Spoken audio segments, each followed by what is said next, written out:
These principles are clear: respect for human life, no changing borders by force, and no spheres of influence, a polite term used to cover the desire to dominate other nations and wage wars of aggression. The transatlantic alliance is cracking in real time. President Trump's Geneva peace push is now triggering open resistance across Europe. From Warsaw to Brussels, leaders are warning. This is no longer just about peace in Ukraine.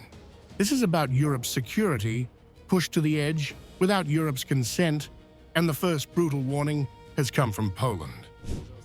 You hit the nail on the head exactly.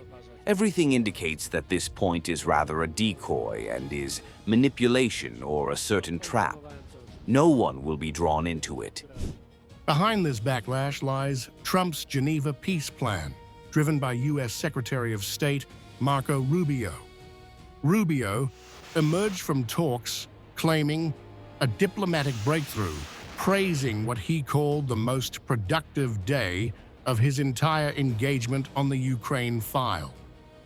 But his own words exposed the deeper fault line. Europe has been sidelined from the core of the process.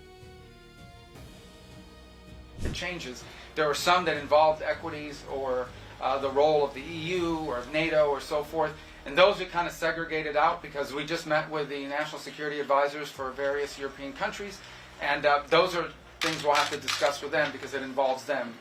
So we sort of really focused on the ones that were bilateral in nature for the most part.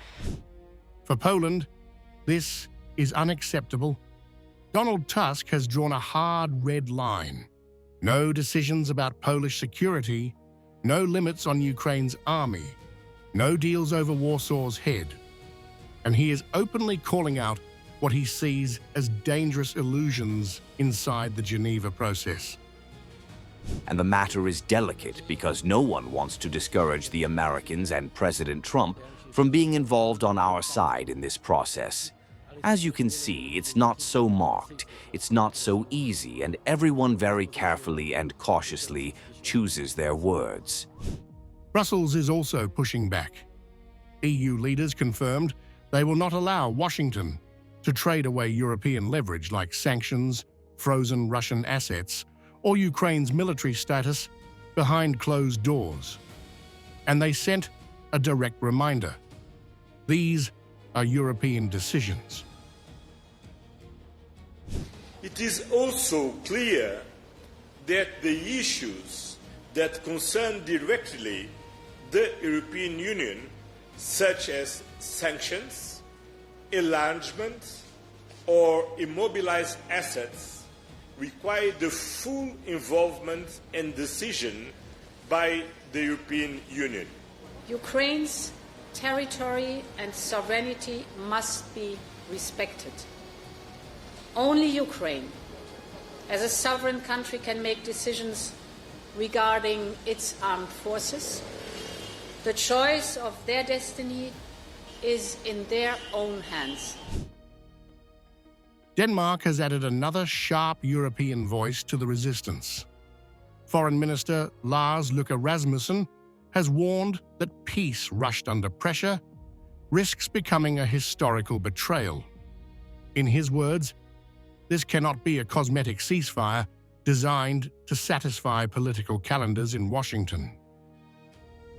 All the questions that relate to the EU and NATO cannot be handled between the USA and Russia or between the USA and Russia and Ukraine, but require European engagement.